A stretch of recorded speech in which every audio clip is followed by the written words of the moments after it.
Australia's wild horses.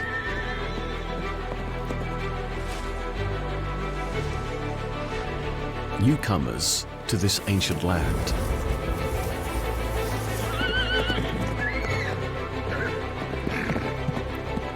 Facing formidable predators. Living among extraordinary neighbours. Species that have occupied this continent for tens of thousands of years.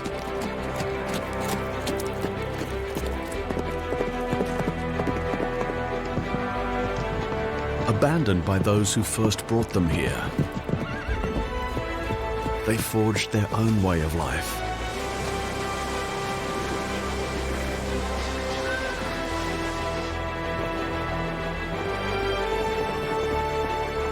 Over hundreds of years, they bred into a hardy stock, able to survive in the driest deserts and withstand the fiercest alpine winters. Theirs is a remarkable story of survival against the odds and against the elements.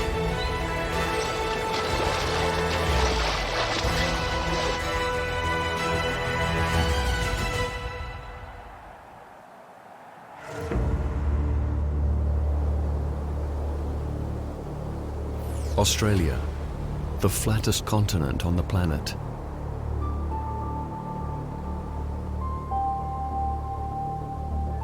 Yet from its eroded surface rise the Australian Alps. Known as the Snowy Mountains, they are rugged and windswept, buffeted by snowstorms in winter and scorching in summer. Yet remarkably, they are home to the rare and endangered, pack hunters, great mobs of hopping herbivores, and Australia's wild horses. Relatively recent arrivals that face an uncertain future.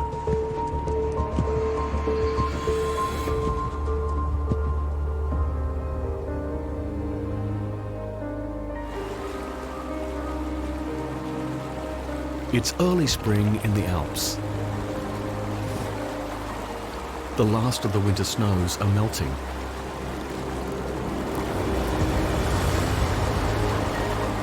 Releasing almost 10,000 billion litres of fresh water into the valleys below. The Alps National Park covers 6,900 square kilometres. Yet it is only 1% of the entire continent.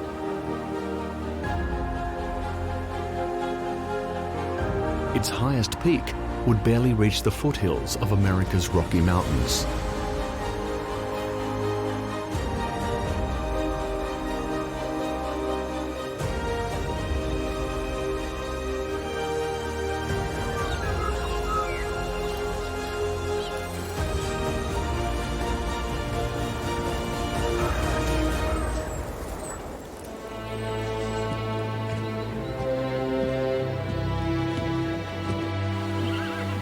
This 15-strong Snowy Plains band is led by the dominant stallion.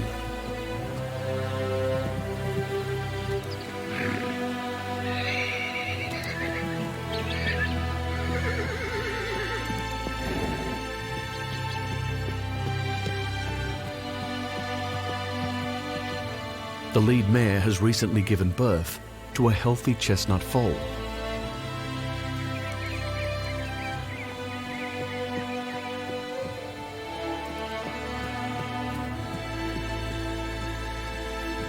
She's an experienced mother, and hers was the first foal of the season.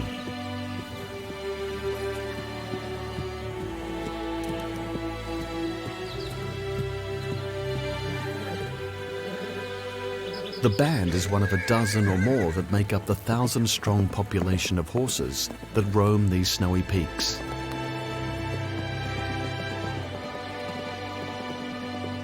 Released from nearby farms and allowed to run wild, they now live a knife-edge existence.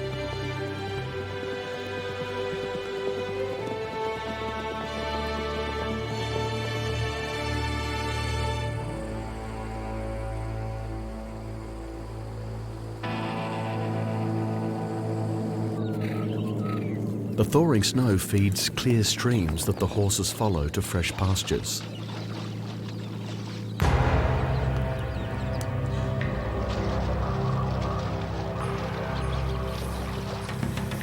Which are also hunting grounds for venomous red-bellied black snakes. In spring, males travel widely in search of a mate.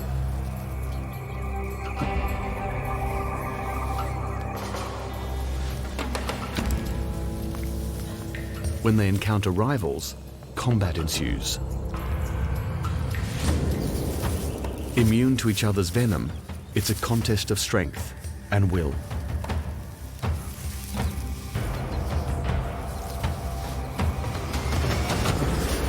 The loser abandons prime waterside territory and its resident females.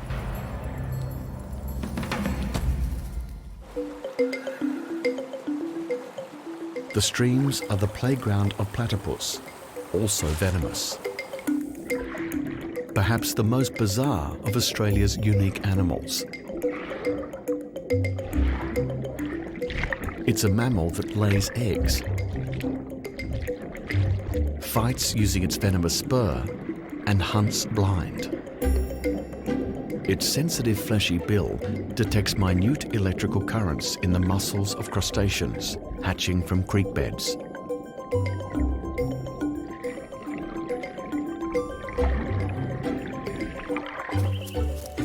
The platypus's closest relative is the echidna.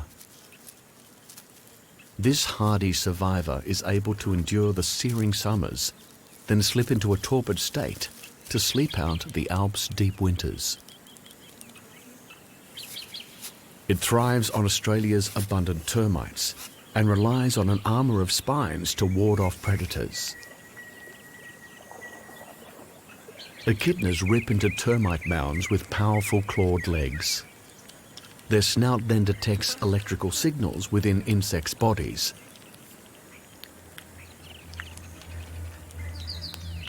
And a long, sticky tongue does the rest.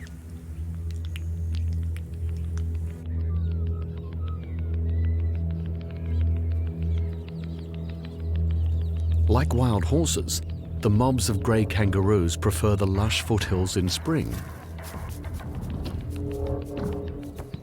as do the predators that hunt them.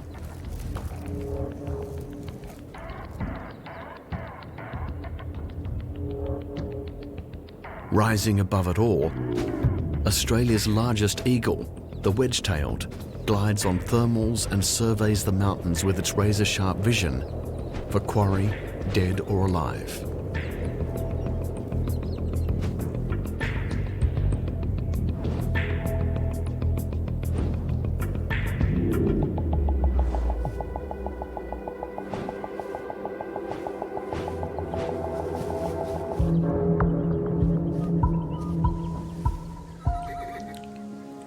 Like domestic horses, their wild relatives foal in the spring after an 11-month pregnancy.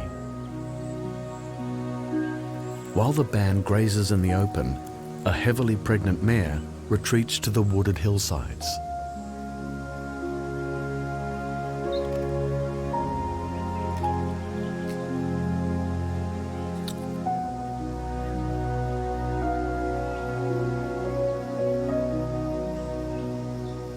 Her waters break. With her foal in birth position, she enters hours of labour.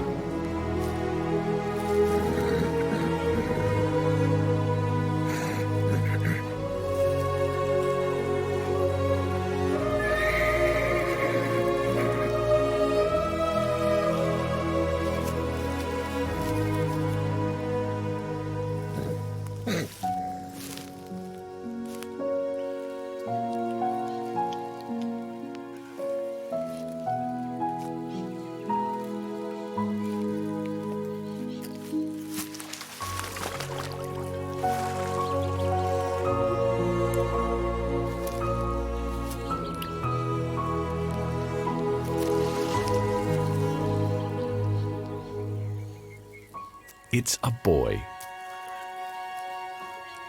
The new foal begins breathing in seconds. While the steep slopes provide shelter, they also pose an extra challenge for the newborn foal.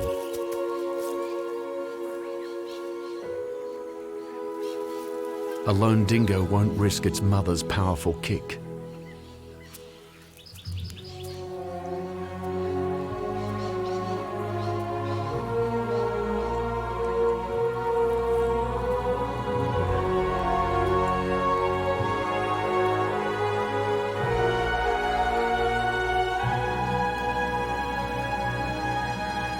Despite a rough and tumble start to life, the foal struggles to its feet.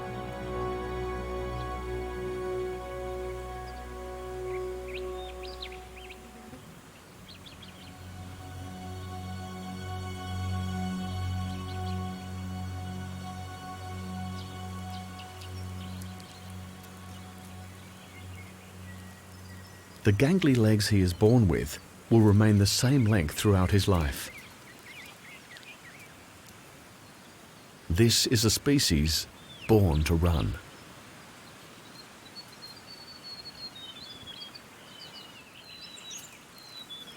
His senses too are already acute. He becomes acquainted with his mother's scent and seeks out his first meal.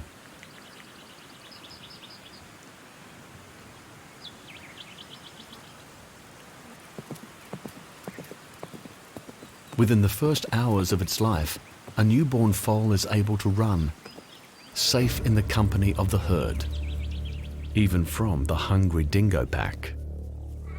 They prefer to hunt the grey kangaroos. Stimulated by the flourish of fresh grass, the roos are also in reproductive overdrive. While the horse's breeding is cyclical, the roos breed in response to available pastures. Males lean back on their strong tails, using them as a stabilizer, kickboxing with their hind legs and grappling with their front paws. Males compete for mating rights in these boxing bouts. Most fights are between equally sized males, honing their technique for future, more serious bouts, challenging the alpha male for the top position. Kangaroos are marsupials. They give birth to a pea-sized joey, which crawls up into the pouch where the remainder of its development takes place. When grass is plentiful and nutritious, kangaroos can put their breeding into overdrive. Very quickly, they can have a newborn attached to one teat, consuming of fat-rich milk, a young at foot suckling its own low-fat formula from the other nipple, and a newly conceived embryo waiting for space in the pouch to become available. They never stray far from the pouch, with dingoes stalking the hills.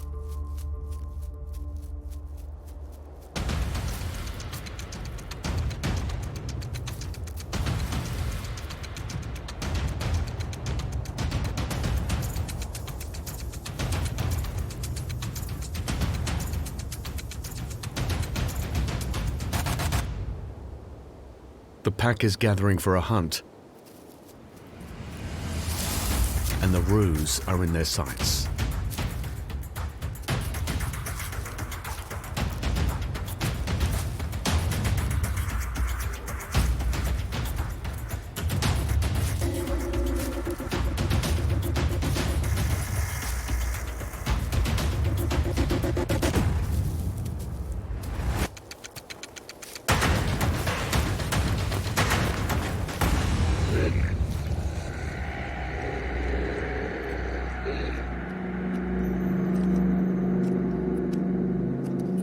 A wedge-tailed eagle surveys the dingo's spoils.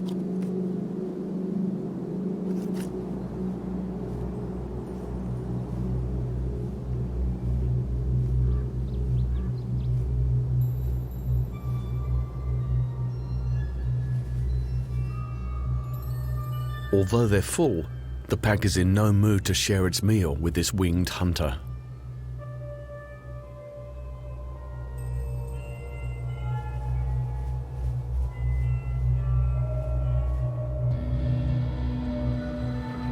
The eagle looks for its own prey.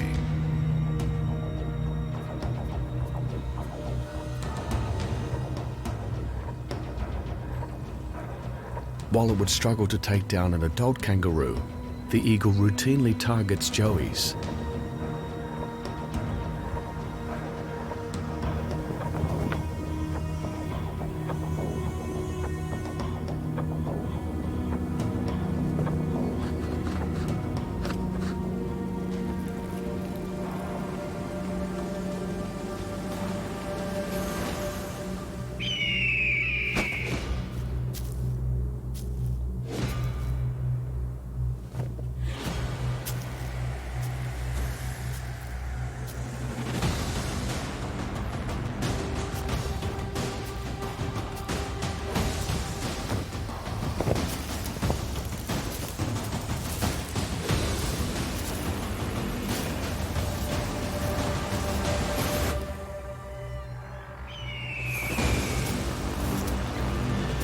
Slower and smaller, the rabbit is the easier kill.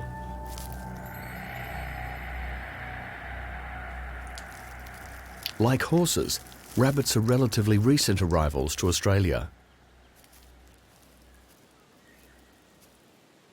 Numbers swell in the good times, providing a constant source of food for the eagles and dingoes.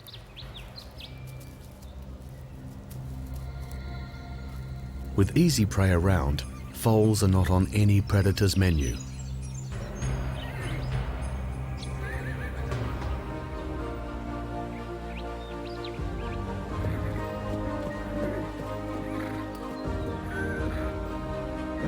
Along with well-watered pastures and short winters, the lack of predators has enabled the horses to thrive here in the mountains.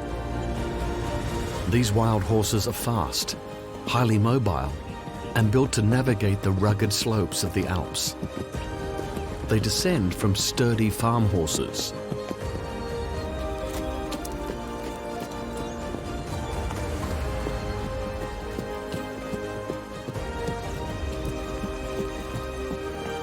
Horses were first introduced into Australia in 1788 and used for farming and transport. With increasing mechanisation, horses were no longer needed. The farm gates were opened and the horses were freed to fend for themselves.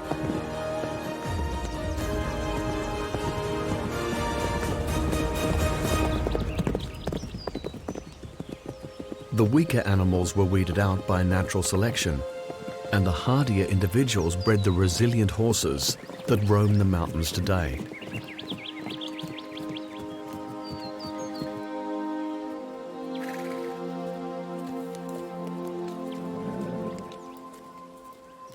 But Australia's wild horses are not universally appreciated.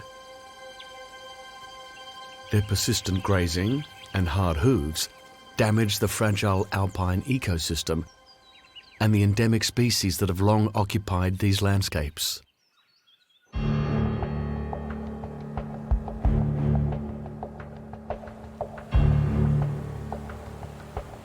These alpine meadows evolved without ever having been trod upon by heavy, hard-hooved mammals.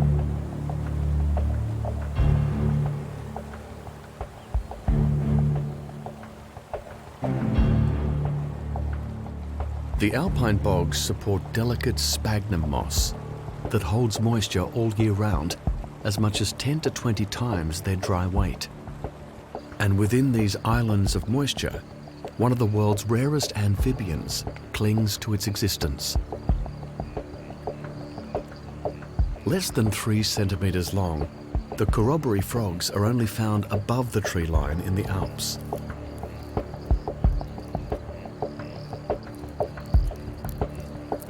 The frog generates its own toxic skin secretion to ward off predators. But it's defenseless against habitat destruction.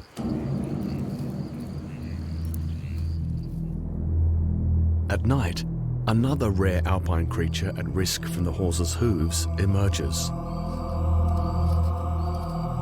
In spring, the mountain pygmy possum gorges on seeds and berries. But for the coldest 6 months of the year, it hibernates, the only marsupial to truly do so. Should the blanket of snow that insulates the warm air beneath be penetrated by hooves, the delicate possum is unable to survive the cold.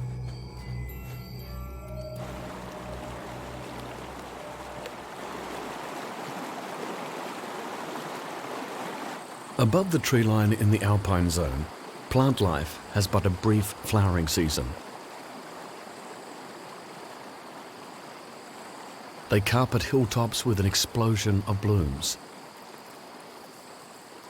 With only 4 months of suitable warmth a year, the flourish is fleeting.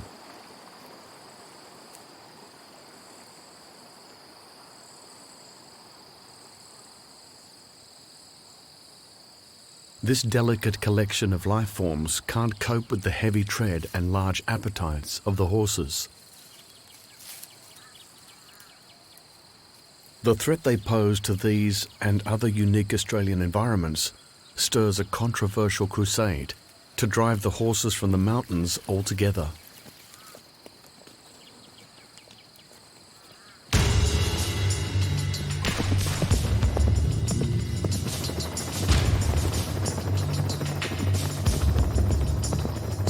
In such inaccessible terrain, the most effective way to control wild horse numbers is from the air.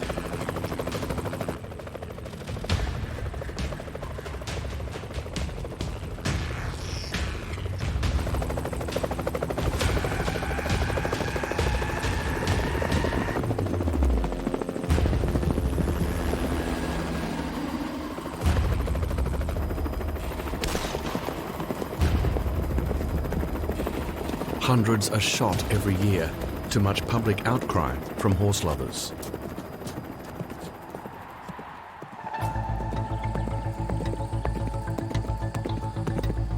These wild horses, known locally as brumbies, don't just roam the landscapes of Australia.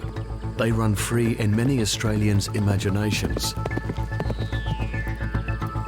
Their lives romanticised by writers and poets.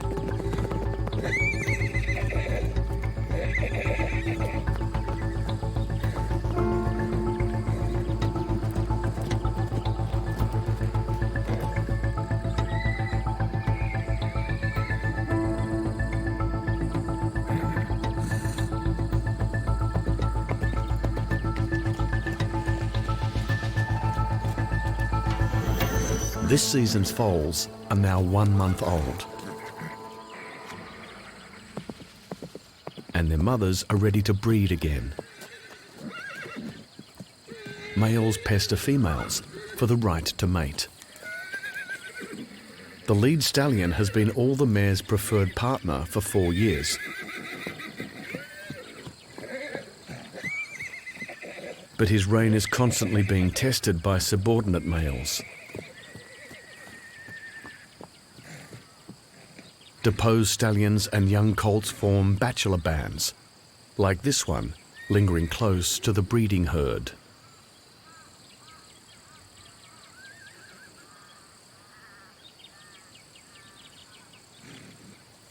Every so often, a bachelor male tries his chances.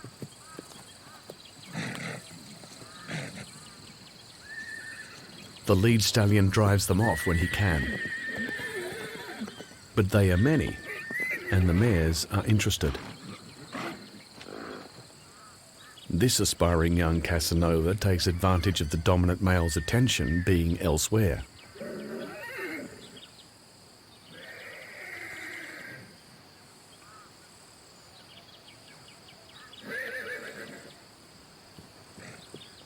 Ultimately, it's the female who makes the choice. This mare selects the opportunistic bachelor. She may even run off to mate with him for a few days and then return to the herd. The dominant mare's foal is the progeny of one of those matings.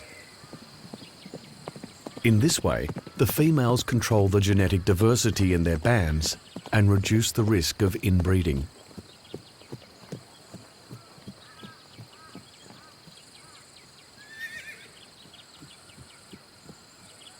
Horses use scent for their most important social networking.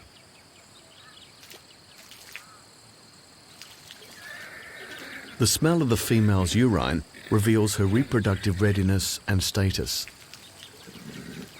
The dung and urine of the males communicates dominance and marks out the home range.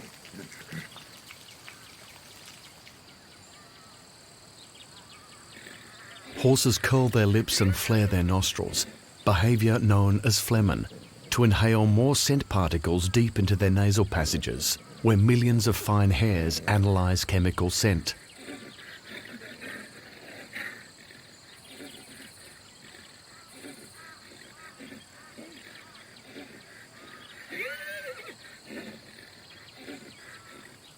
In a vast wooded environment where the band's paths rarely cross, the scent of dung and urine reveals details of social status, gender, readiness to mate,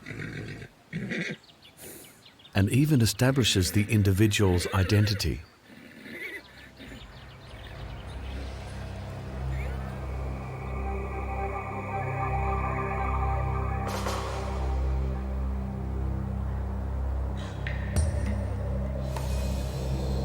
As summer progresses, the Alps explode with life.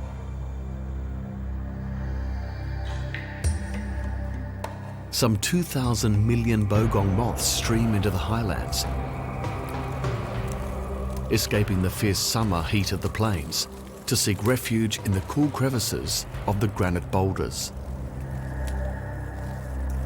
Every year they embark on a summer migration from their birthplace thousands of kilometres further north, flying up to 2 kilometres high. Up to 15,000 moths per square metre will pack themselves on the walls of caves. The moths come here not to breed or feed, but simply to rest, returning to the plains in the summer. The moths' oil-laden bodies are a rich temporary food source for mountain pygmy possums.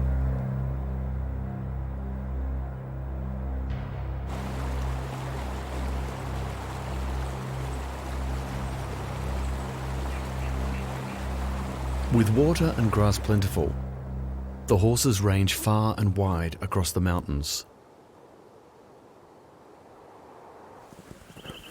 It's an opportunity to assess the status of the neighbouring bands and make a new deposit on strategically placed stallion dung piles.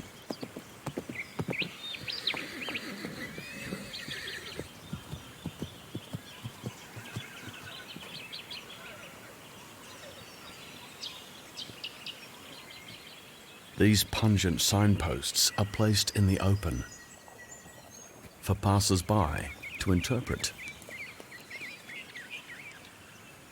They're not just digested grass, but contain a complex mix of volatile hormones and may even guide newcomers to a water source.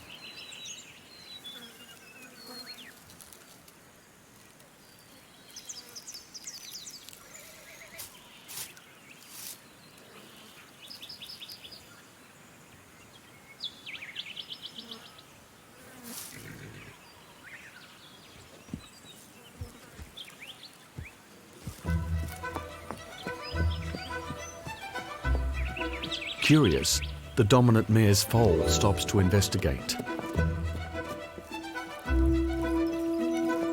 A distraction that sees him momentarily separated from the herd and his mother.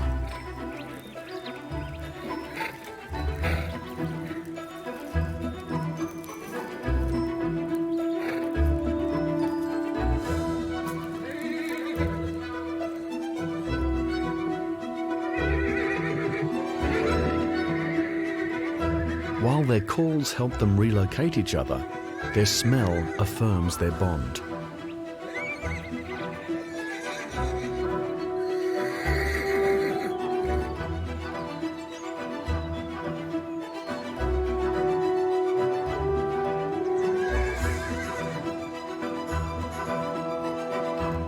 In travelling these great distances, they create compacted tracks on their regular routes.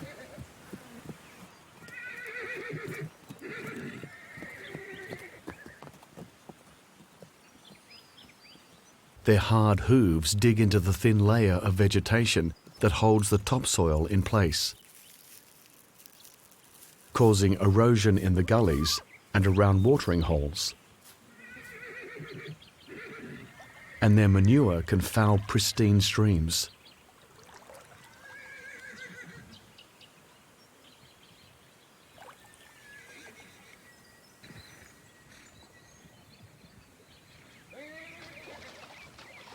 When summer temperatures soar, horses need to drink at least 30 litres a day, and lactating mares perhaps twice that much.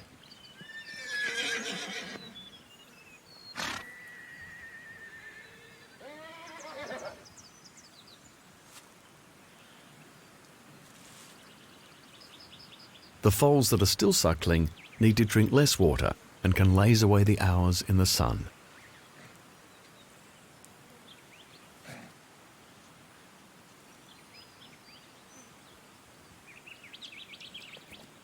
Locating reliable watering holes is critical. It's knowledge often held by the dominant mare.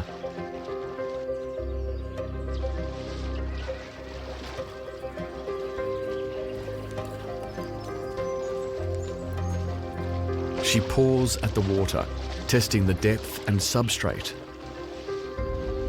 and cooling off in the process.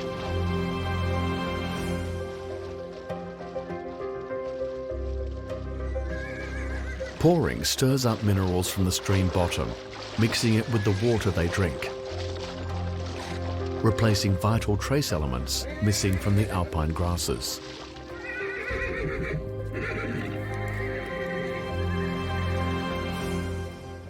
The effects of stirring up and fouling waterholes and wetlands has consequences far beyond the Alps themselves.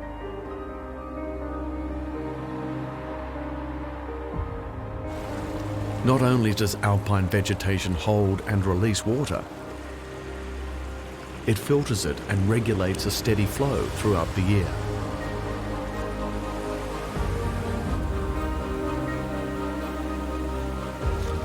Platypus nest in burrows where the entrance is underwater, but the burrow proper is above the waterline.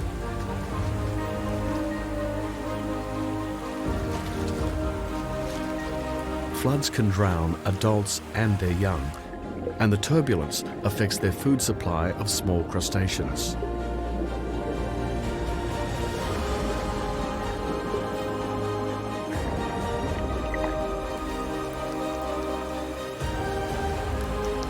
The ricali too makes its home and feeds in streams fed and filtered by the alpine wetlands.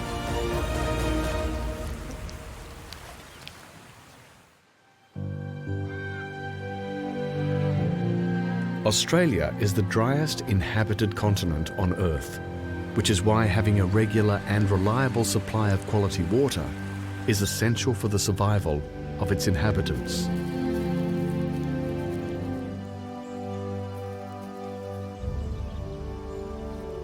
Horses are heavy animals, far heavier and hard-hooved than any other living thing in the mountains. To protect waterways, grazing cattle were removed from the Alps in the 1950s, but the horses remained, defended by those charmed by their presence.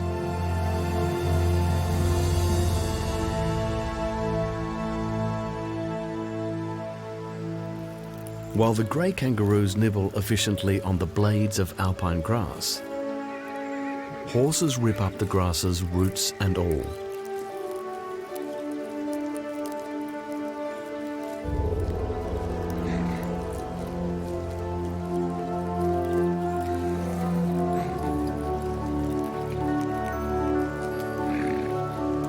The horses need to graze for some 11 to 15 hours a day to consume the 1.5% of their body weight needed to remain healthy.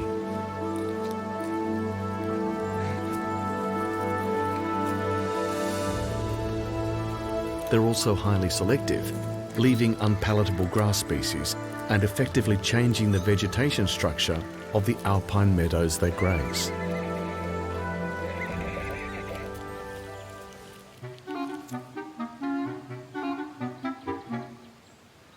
Compared to horses, grey kangaroos are much more efficient at digesting Australia's low-nutrient grasses.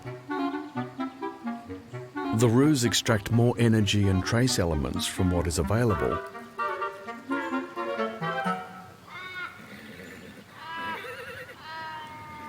while the horses are in a constant search for rarer, high-nutrient fodder.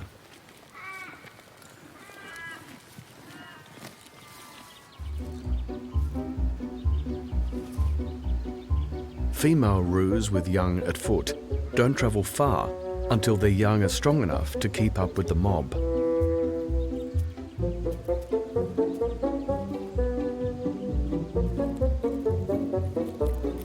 Big male roos range further afield to find enough suitable pastures to sustain their larger body size.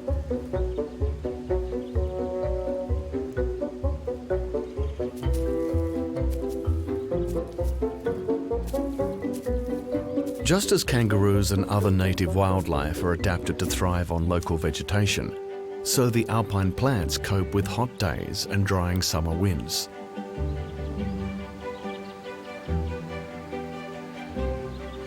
Leaves are often small, thick and leathery, or rolled. Hairs on the leaves minimise evaporation by restricting air circulation across the surface. But the greatest summer threat to the Australian bush and its inhabitants is fire.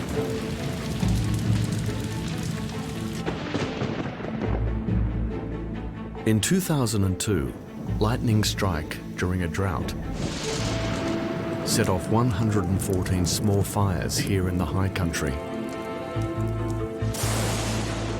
causing a massive conflagration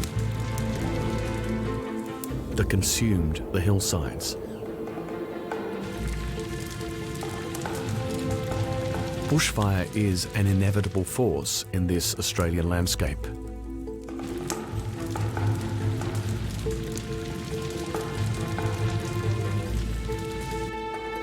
The corroboree frogs in their moist enclaves are relatively safe, as are the pygmy possums above the tree line within their maze of granite boulders.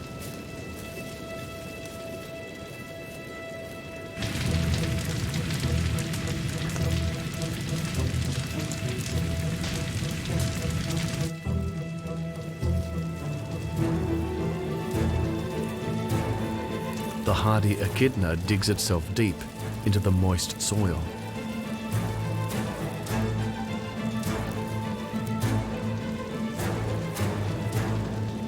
A wombat retreats to the cool of its deep burrow, where it's safe from the fire and the scorching heat.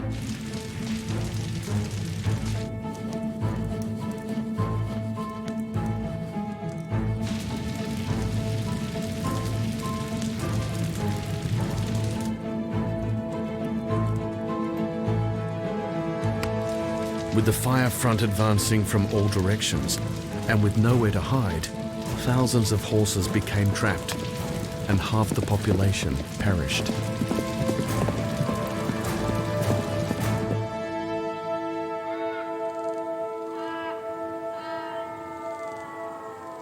In the aftermath of summer fires, recovery is surprisingly swift.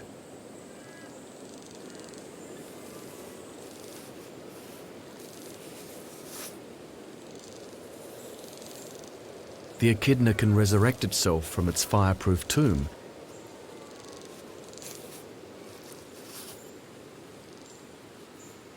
and get straight back to foraging for ants and termites that also survive underground. The wombat too can return to browsing, relying on subterranean roots until grass shoots appear. And just as the landscape recovers from the scorching, winter creeps in.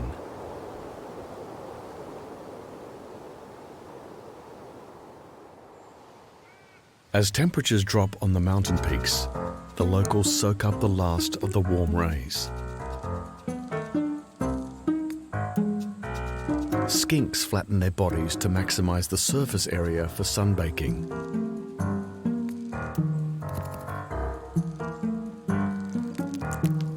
The red-bellied blacksnakes feast on what they can find around the streams. As the days shorten, they are most active in the mornings, shuttling between sunny and shady spots. They're able to move heat around different parts of their body as needed.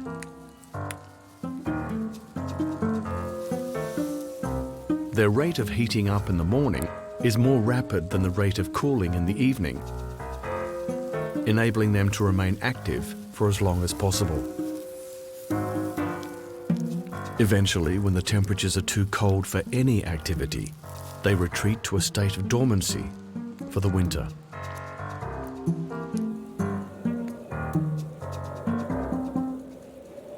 By the time the first snowstorms arrive, all the snakes, corroboree frogs, and pygmy possums are dormant. And only the hardy dingo, wombat, and echidna can be seen out braving the elements. While these smaller mammals can seek shelter in hollows and dens when conditions are extreme, the horses are forced to endure even the most severe conditions in the open.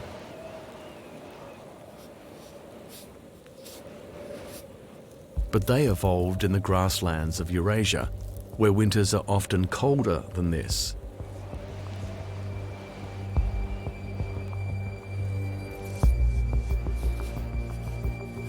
As the days shorten, their coats grow longer and thicker.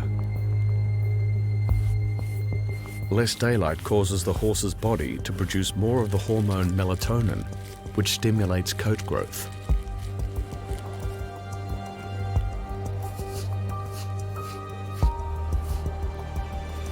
The horses are well equipped to dig through the snow.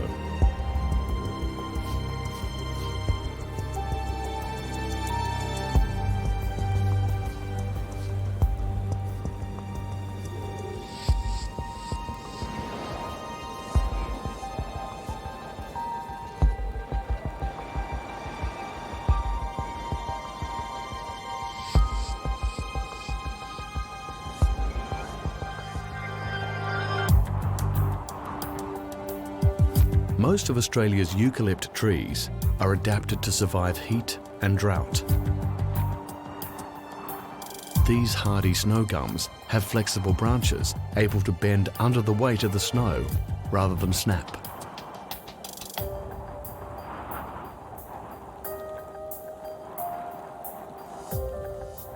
They can withstand temperatures as low as -5 degrees and reduce their optimum temperature for photosynthesis during the winter months.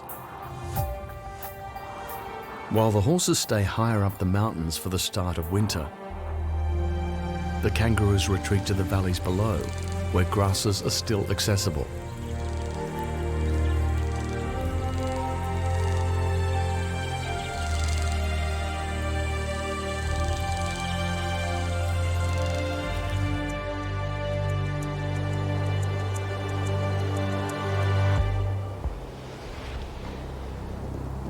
Eventually, hunger forces the horses to leave the high Alps and retreat below the snow line.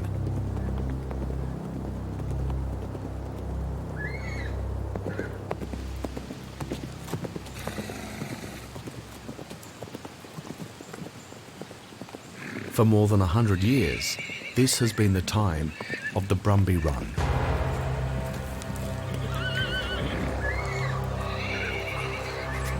Farmers and stockmen take to their steeds, head to the mountains, and round up wild horses.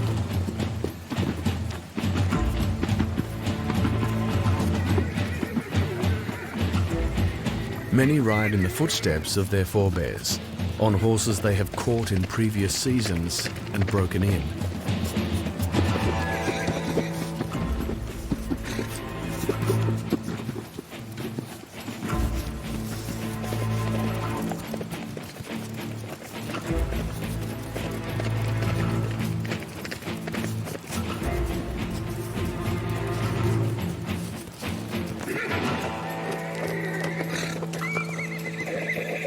The sure-footedness of the horses and the horsemanship of the riders ensures access to even the steepest and most rugged slopes.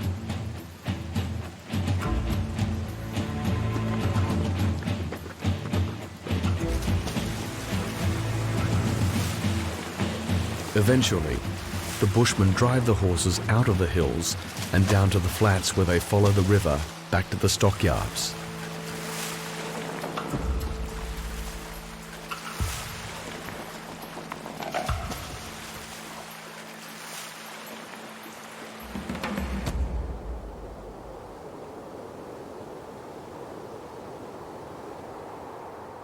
The vast majority of horses avoid the roundup, but local authorities committed to reducing the impact on the alpine environment also capture horses in winter.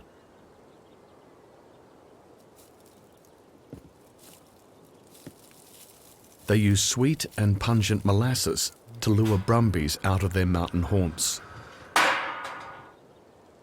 Because of damage caused to alpine Australia, most of these horses will be killed, their meat used as pet food.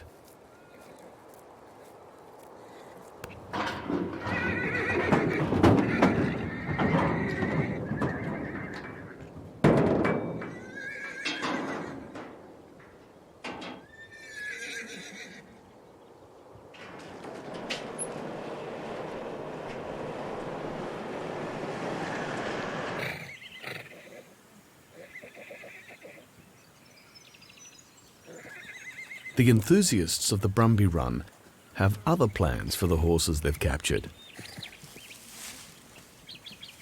The herd's lead stallion is among them. Along with some other members of the herd, he has been brought to a local farm under the care of an experienced horsebreaker.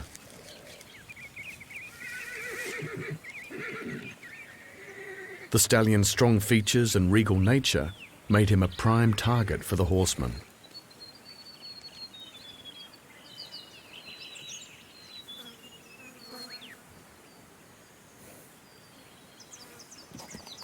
Horse and human take time to get to know each other.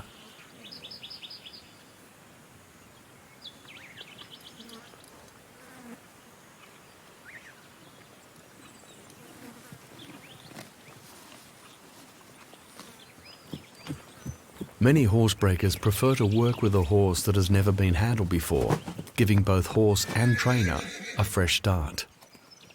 These wild mountain horses are quick learners. Some are able to be ridden after just 8 hours of handling. Those that have this intimate contact with the wild horse speak of their intelligence, loyalty, and spirit.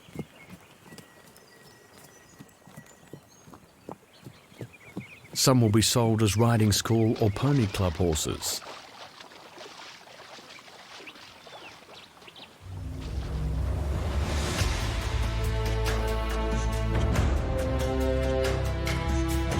For the stallion, 5 years as alpha breeding male was an impressive reign, and his genes will live on in the mountains through his foals.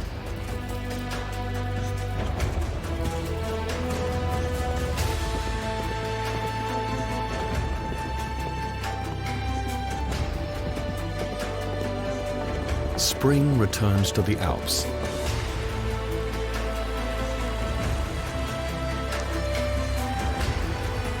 The snow has thawed, revealing sweet new grasses.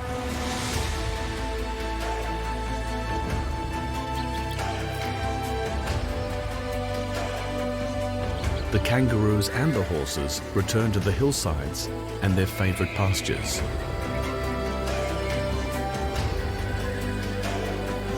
With the black stallion out of the picture, the band has a new alpha male.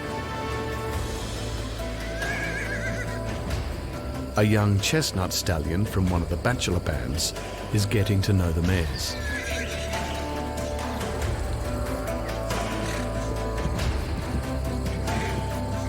The lead mare succumbs to his charms, but she is carrying the captured stallion's foal. So for this season he is gone, but will not be forgotten. Every year, the regal wild horses that roam this fragile environment spark controversy and passionate debate. The horses here face an uncertain future, but they have made an indelible mark on Australia's people and the landscape in which, for now, they run free.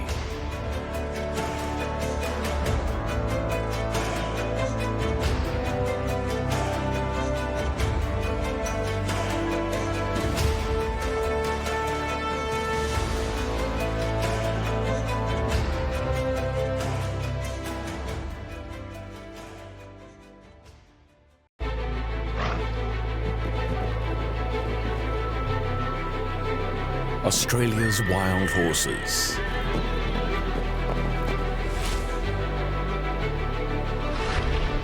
Newcomers to this ancient land.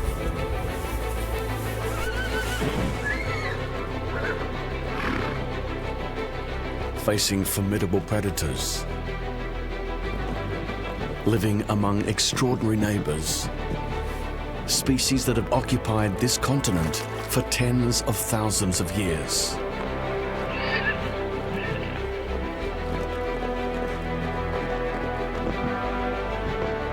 Abandoned by those who first brought them here, they forged their own way of life.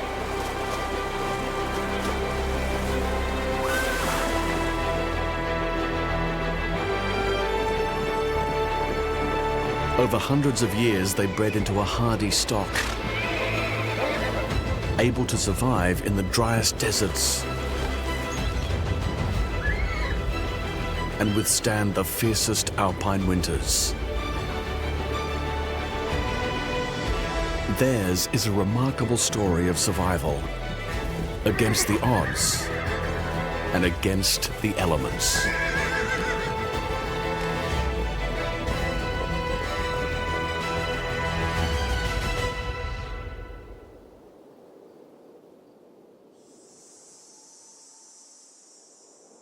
Australia, the driest inhabited continent on Earth.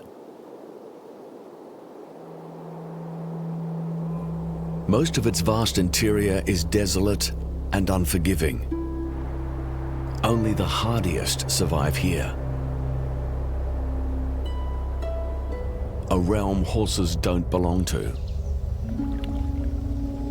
Over millions of years in complete isolation, the native wildlife has evolved and adapted to these harsh conditions. Some have taken on strange forms.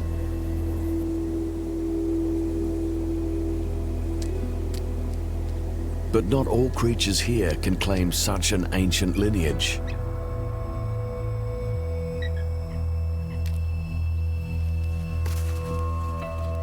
Wild horses are relatively new arrivals. The descendants of domestic horses first brought by British colonists some 250 years ago.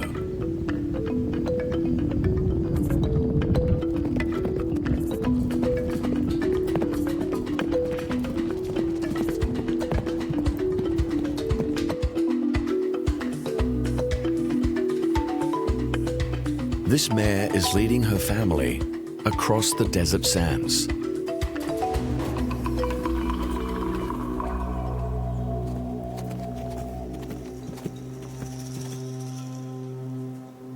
Ground temperatures here can reach up to 50 degrees.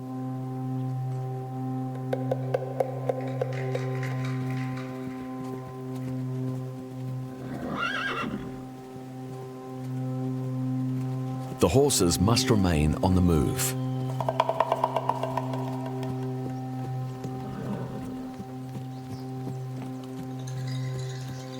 The stallion is responsible for the rear guard. He is both sire and protector of the band.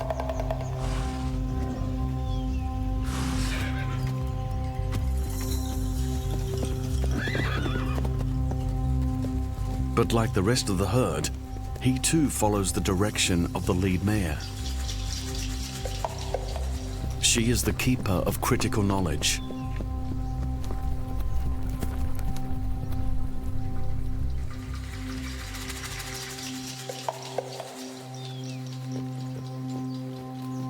Passed down through generations from mother to daughter, she holds an intricate mental map of the region's precious water sources, exclusive to the matrilineal line.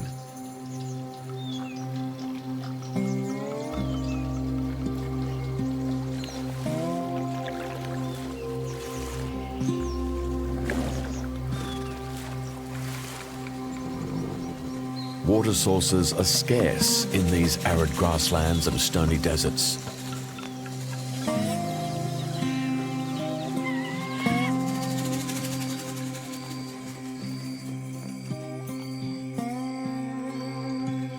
An expanse that is notoriously inhospitable, unpredictable, and spans more than 70% of the continent, over 5 million square kilometres.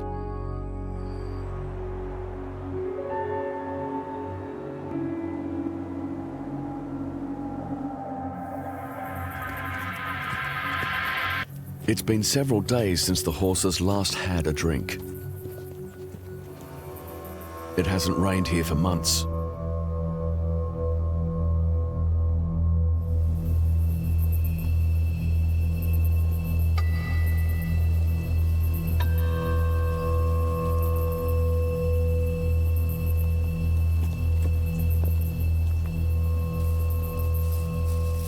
Only the larger watering holes remain, and they are few and far between.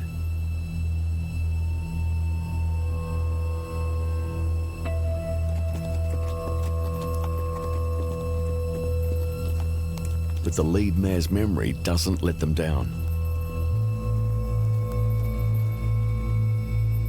The long wait is over.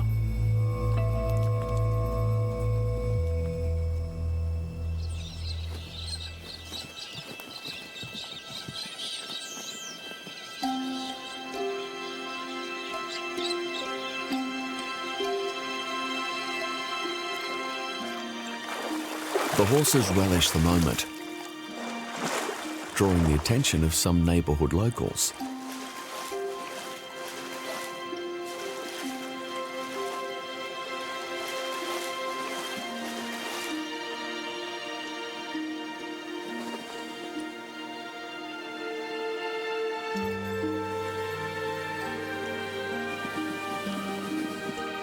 Around these waterholes, wild horses are commonplace. But it hasn't always been so.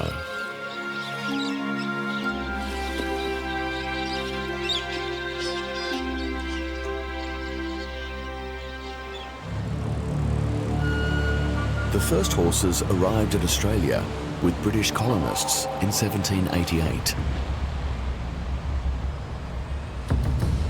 Only 7 survived the treacherous 9-month ocean voyage.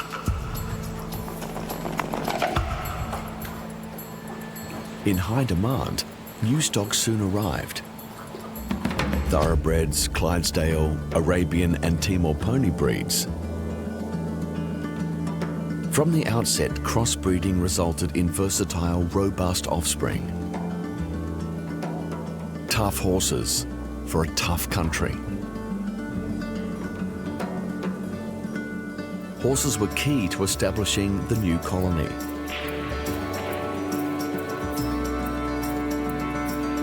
They were used to muster livestock, till fields, and to carry European pioneers into the vast uncharted interior. By the early 20th century, horses had become a part of the national identity. In 1914, when Australian soldiers joined their European allies in the First World War, colonial steeds came with them. Many lost their lives, ferrying troops and supplies to and from the front lines. Others fought on the front line itself. In 1917, during the famous Battle of Beersheba, the Australian 4th Light Horse Brigade helped secure a crucial Allied victory. But in war, there are no winners. Of the 160,000 Australian horses sent overseas, few made it back home. They returned to peace, but a world in which machines were taking over.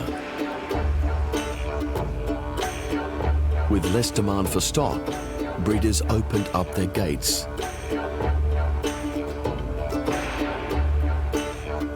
They had earned their freedom and a chance to run wild.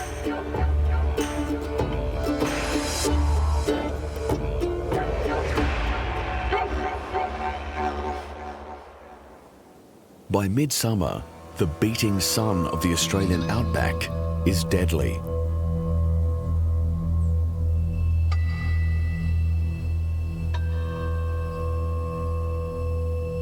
The black stallion and his band have lingered at an isolated waterhole for several days, uninterrupted, but not for long.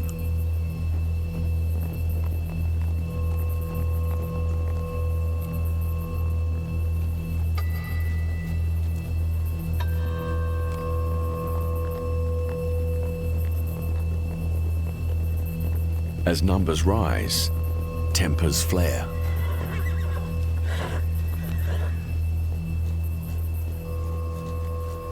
Family groups made up of a stallion, several mares, and their offspring are generally harmonious. But coming in to stir things up is a local bachelor band, a group of rowdy young stallions who haven't yet settled down to start their own families.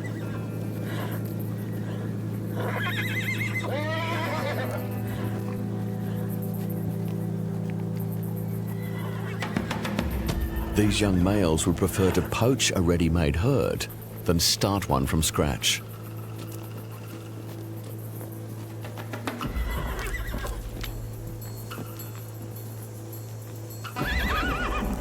The dark stallion stands his ground and defends his herd.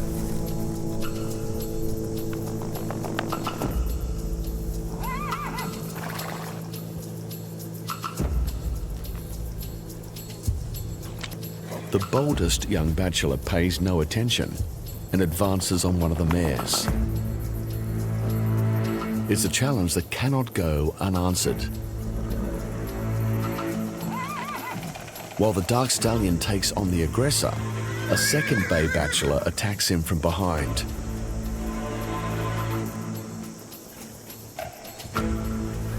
Forced to defend himself on two fronts, the dominant male is in danger of being usurped.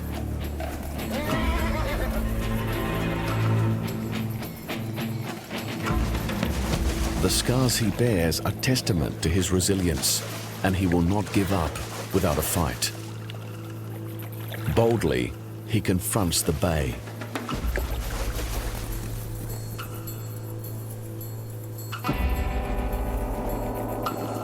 But in the heat of the battle, the two challengers turn on each other.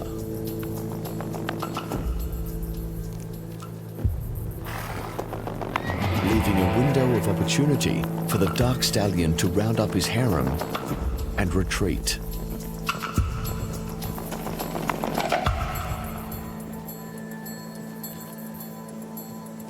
Forced from the watering hole, the herd must now head out into the barren expanse in search of food.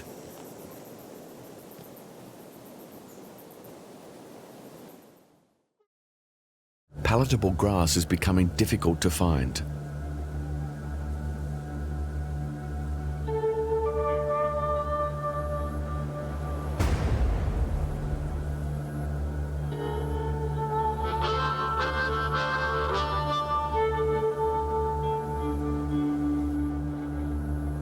Horses are intelligent and resourceful creatures, even when faced with such odds.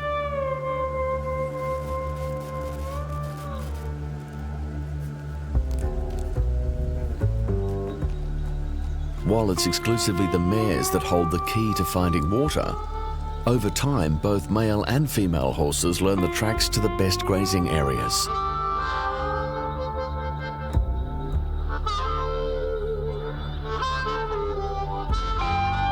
And by working together, they improve their chances of survival.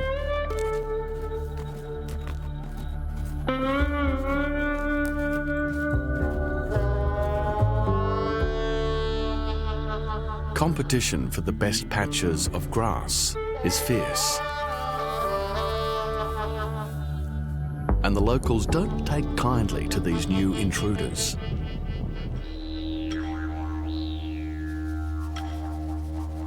The ancestors of the red kangaroo have been in Australia for over 65 million years, and they have thrived where others have failed.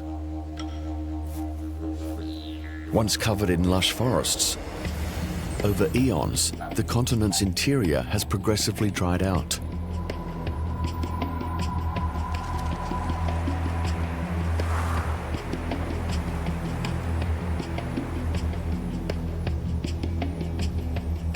Failing to adapt to these changes, most native placental mammals died out long ago.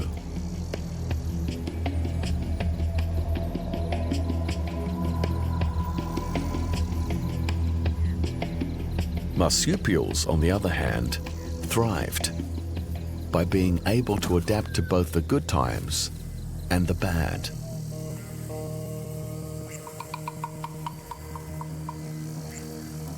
A female red kangaroo gives birth under the cover of darkness.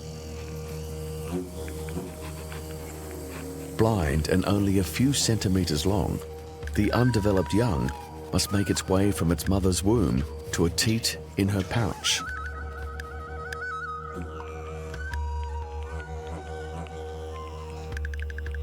Within hours of giving birth, a new egg is released into the mother's uterus, and she's ready to breed again.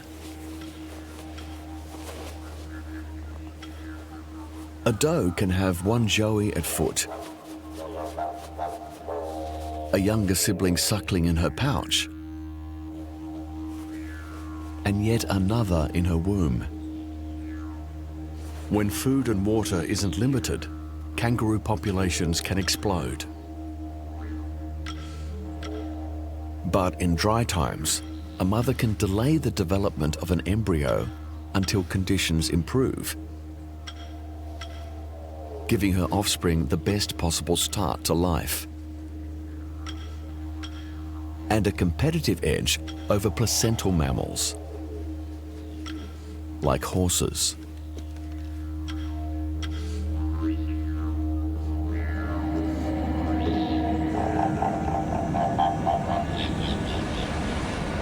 In drought, red kangaroos must also travel great distances in search of food and water. And for this, they are well equipped. Their unique locomotion is one of the most efficient of all mammals. They expend less energy while hopping at full tilt than they do while grazing.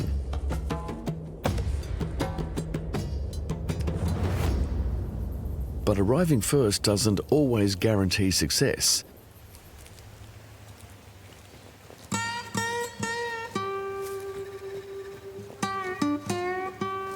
Intimidated by their large size, kangaroos are reluctant to feed alongside horses. A new challenge for an ancient survivor.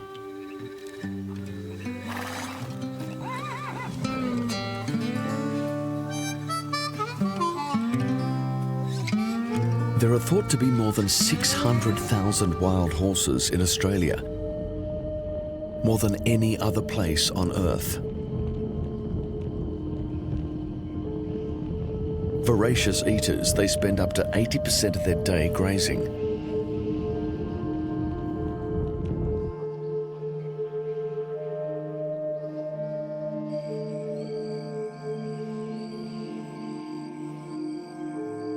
Along with other invasive herbivores like camels, goats, and donkeys, they are literally eating the heart out of Australia, leaving little behind for local wildlife who struggle to compete.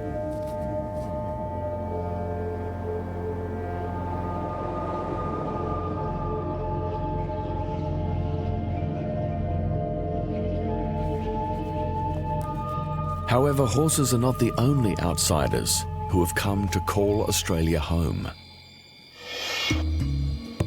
Introduced by European settlers, feral cats and foxes have quickly adapted to their new surroundings and now wreak environmental havoc. They prey on native birds, reptiles, and small mammals.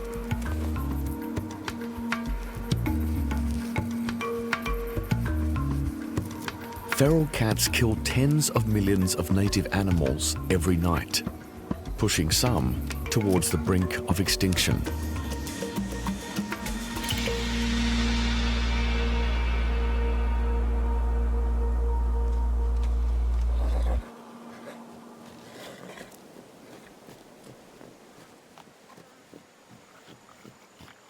These wild horses have been branded ferals.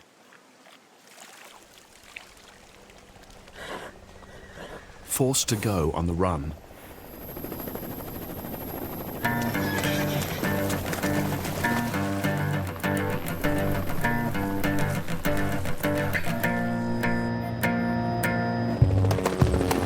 Helicopters have long since replaced mounted riders and the stockman's whip on the muster.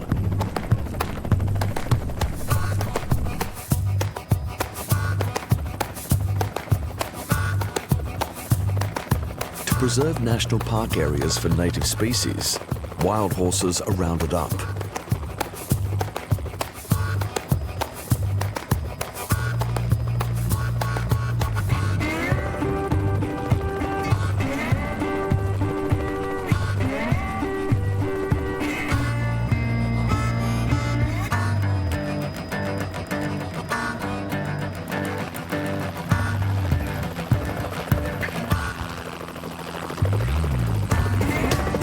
Caught up in the melee, the dark stallion breaks from the herd, leading his band to safety.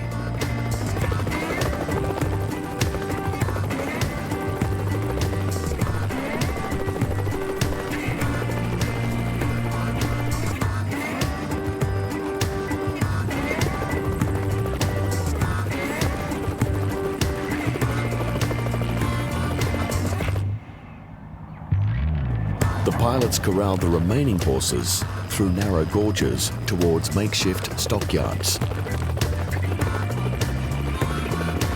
But horses are cunning and don't make their job easy.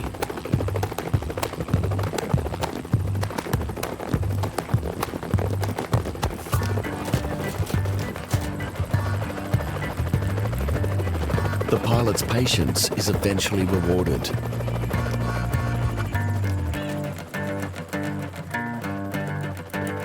Once a band's lead mare enters the yard, the rest of her family follows.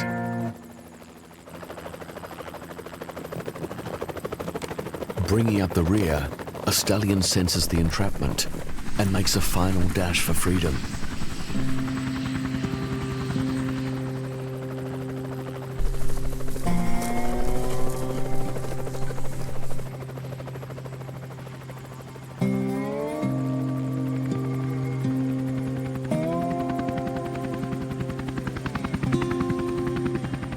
He may have evaded capture, but he faces a new peril. Separated from his band and unlikely to find water on his own, this stallion will need to secure a place in a new family group or risk dying of thirst.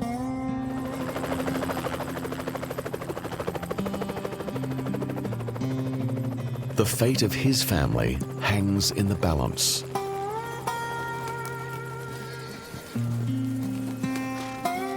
While some may be broken in and used as stock horses, others will be transported to abattoirs to be processed as pet food for the international market.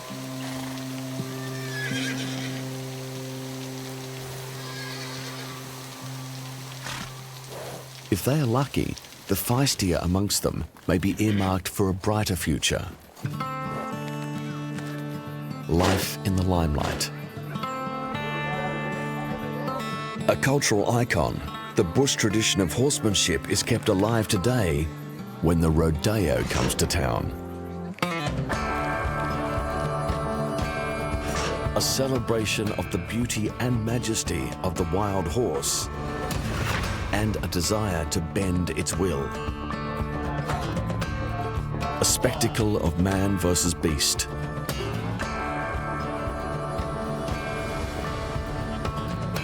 While an institution of outback life, the modern rodeo is coming under increased scrutiny for violation of animal rights.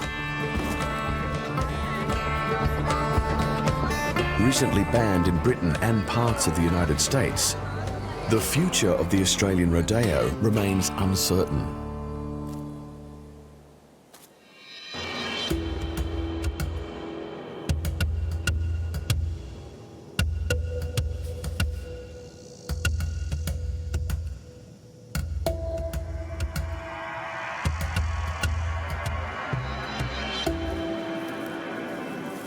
Far from the spotlight, the battle for survival in the wild goes on.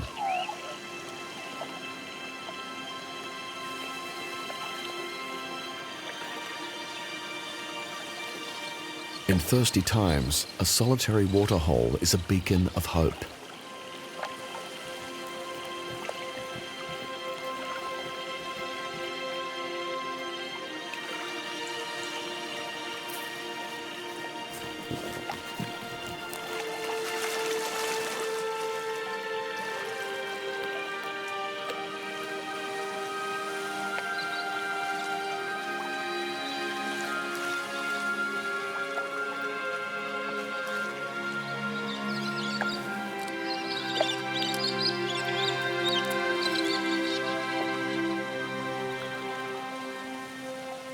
But this place of refuge is not without dangers.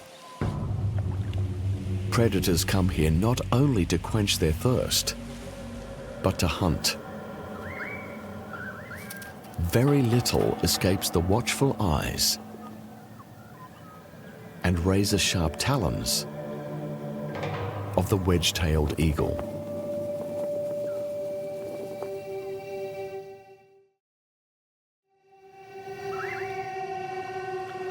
With the scent of blood in the air, other predators are never far away. Dingoes, the wolves of the Australian outback, and the continent's largest terrestrial carnivore. Few are safe from their formidable attack. Opportunists, the wild dogs hungrily eye a nearby foal. Although vulnerable, it's well protected by the band.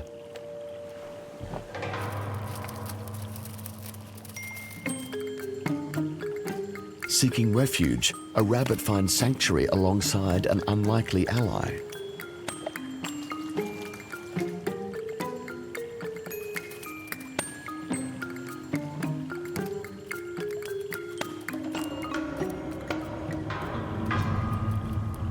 But dingoes are patient predators and rarely miss an opportunity. The silence of the desert is broken as a mega flock of budgerigars arrives at a watering hole.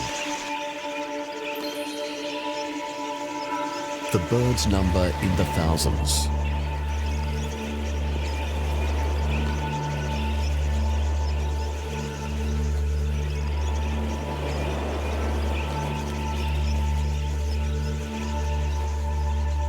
Even after a long flight, they scan the horizon before attempting to drink.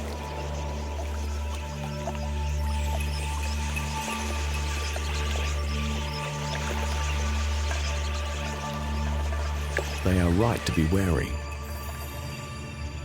Dingoes aren't the only predators lurking nearby. Drawn to the commotion, raptors keep a keen eye on the flock.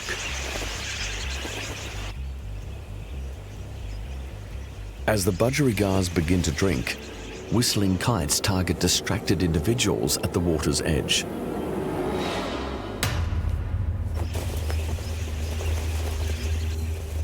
While from above, falcons commence an aerial assault.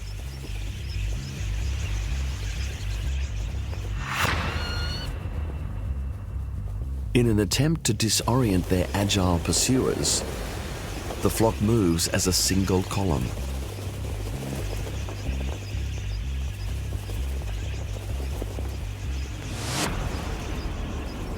Anyone who falls behind becomes easy game.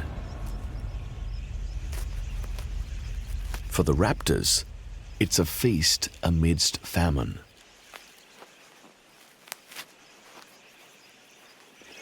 Like the passing of a desert storm, the megaflock moves off in search of food.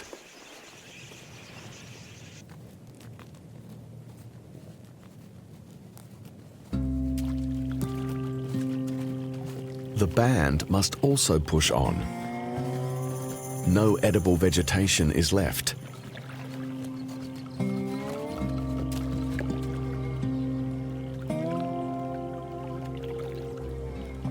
The plants remaining are high in toxins and cause a neurological condition known as Birdsville disease.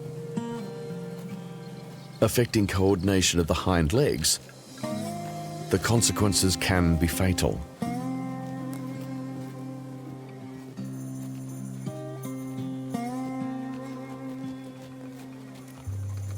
The herd must make a long and risky journey through the desert in search of food. A journey that will take them far from water.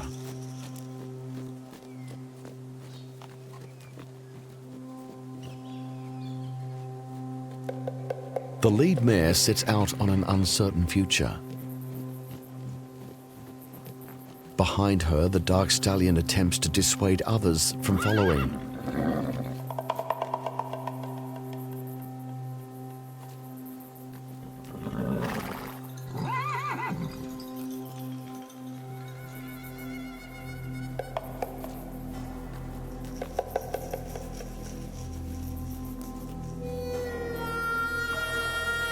But through sheer desperation, a band of young stallions follows at a distance.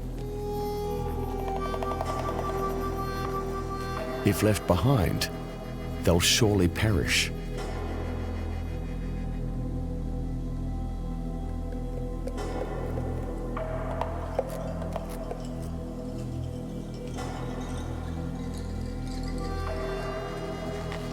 Weakened by hunger, the lead mare heads for a location she's not visited for several seasons. It's a risky move. If her memory fails her, or if the water sources have dried up, she will be leading her family to their doom.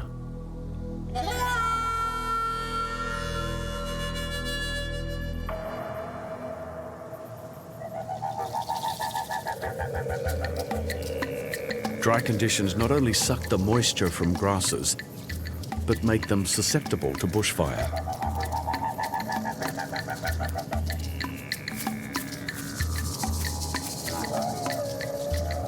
Even native species that have endured these conditions for eons succumb to the drought.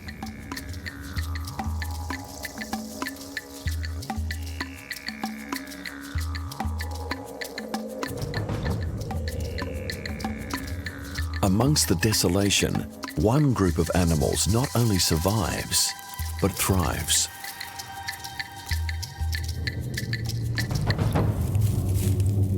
There are more reptiles here than anywhere else on Earth.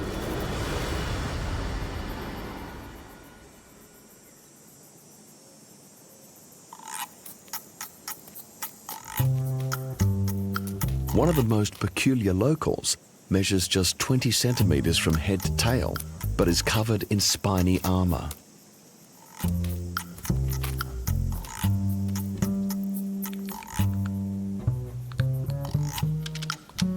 The thorny devil's weaponry not only deters predators, but is an astonishing cooling system.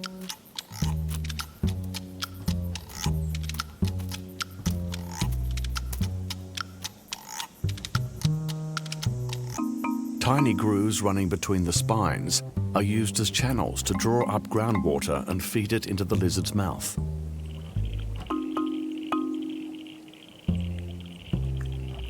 With the aid of capillary action, they can even collect dew from the cool night air, cheating death while they sleep.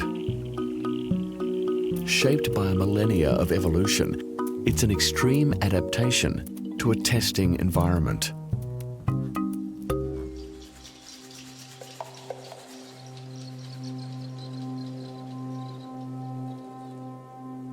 The horses, meanwhile, are flagging.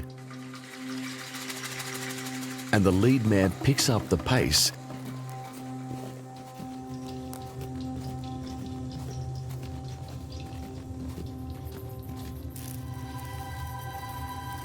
as another reptile slithers into their path.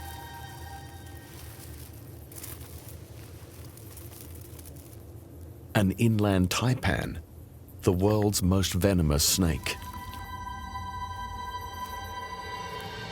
A single bite is potent enough to kill 100 men in under an hour.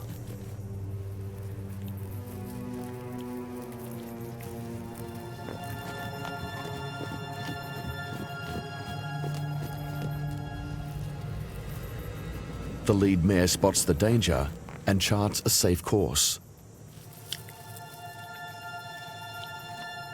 Following close behind, the bachelors, however, are less observant.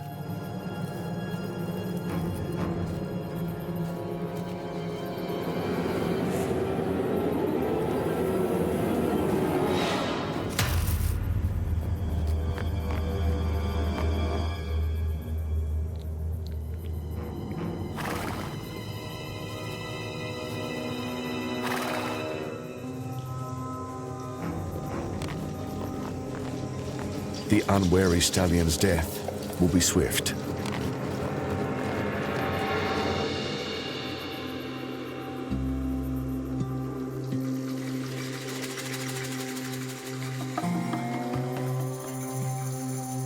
For the others, there appears to be hope on the horizon.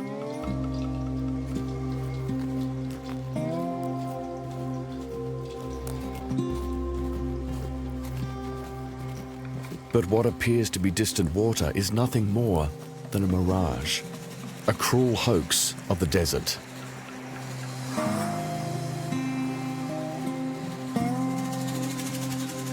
Once a flowing creek, now nothing more than sunburnt sand and stone.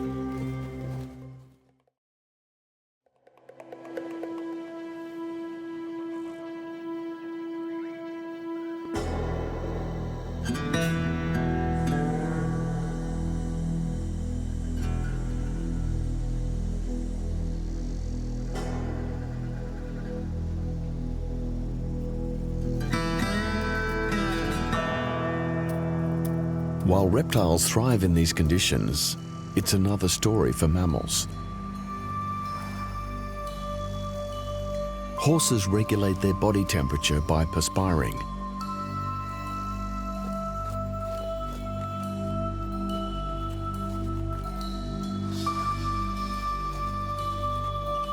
While this function has an evaporative cooling effect, it comes at a price.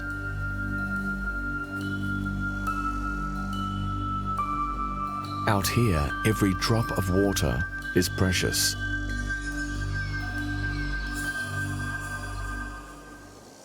Red kangaroos have evolved to only sweat while active.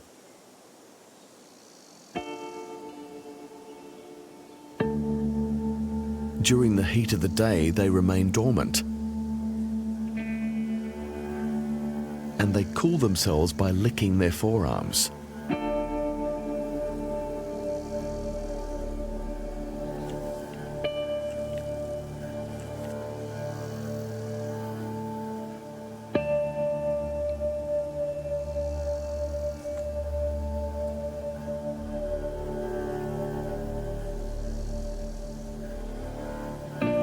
Highly efficient guts also extract all the water they need from the vegetation they eat. Horses can't survive on the same desert grasses alone.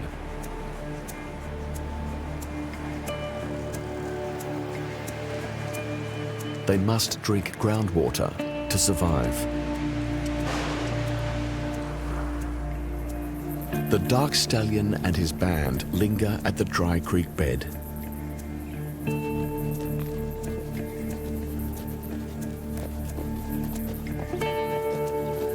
The horses begin to dig.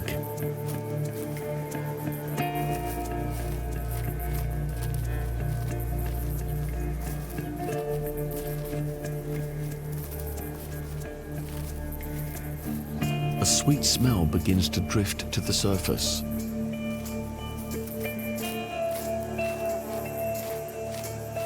Water.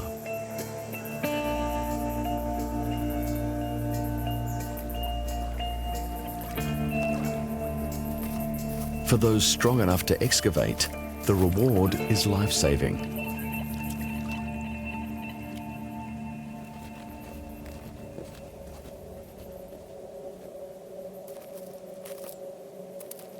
Unable to dig for themselves, foals are entirely reliant on their mothers. But in such times, even the most caring of mothers will drink her fill before providing for her offspring.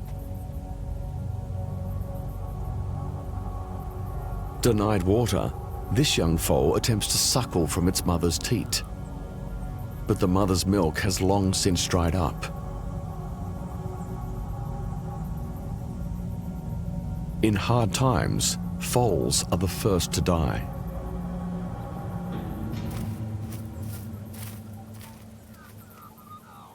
The band hasn't even had its fill when the bachelors arrive.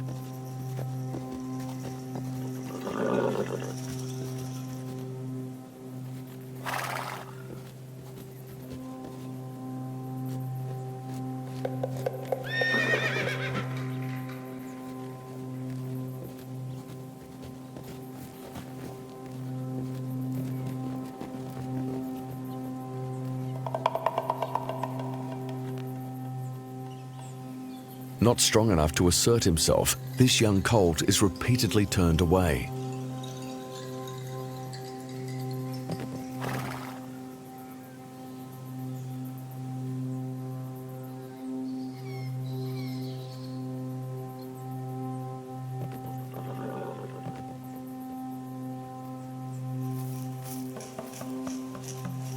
He targets one of the weaker bachelors and finally manages a quick drink.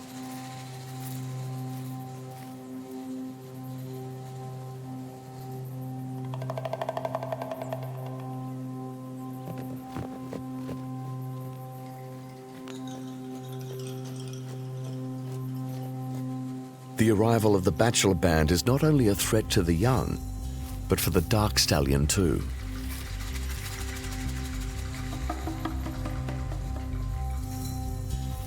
Weakened by the long trek, he struggles to fight off new challengers.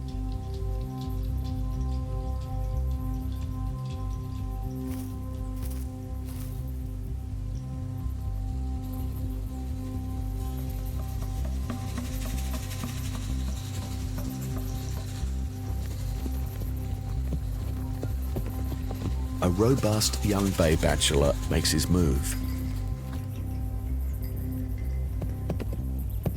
The dark stallion fights hard, but is no longer able to defend his band.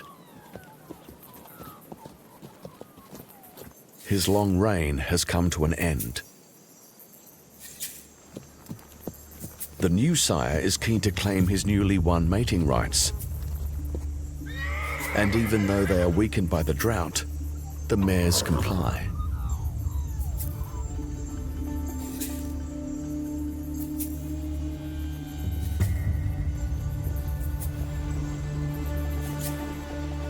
The dark stallion is driven into isolation, caught without a band in the grip of drought. His future looks bleak.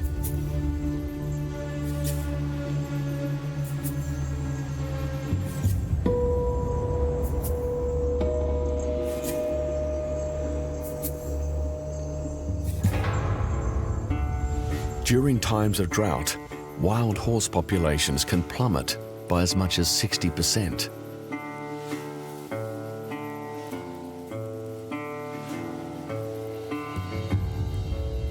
Succumbing to starvation, dehydration, and exhaustion.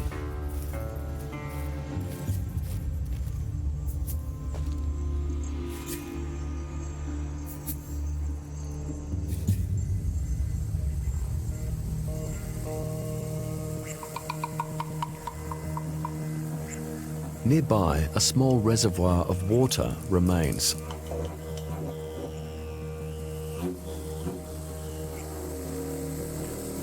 But something isn't quite right.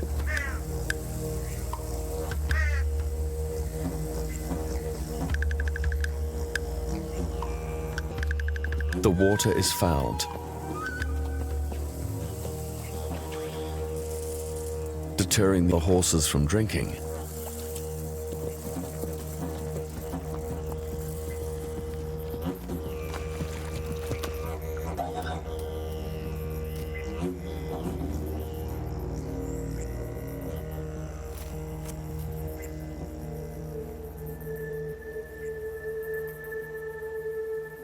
But just days after, the heavens open.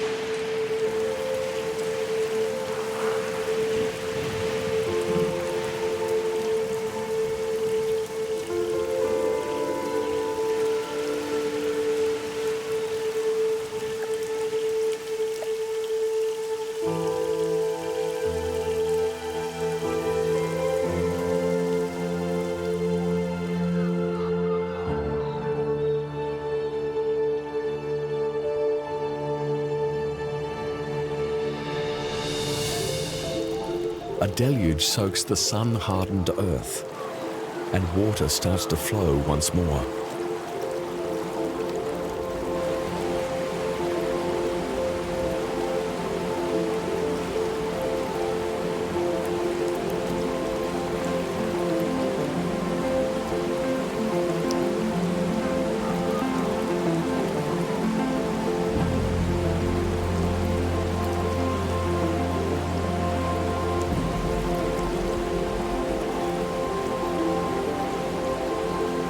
Desert flowers burst into bloom.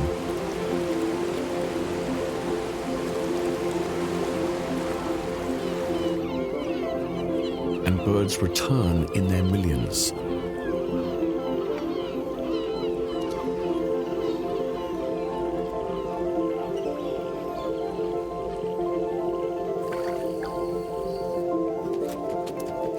The growth of new grass stimulates the horses to breed. Those that have survived nature's checks and balances will pass on the strongest genes to the next generation. Bold colts that will endure the ravages of drought. And young fillies that will lead their families to life-giving water.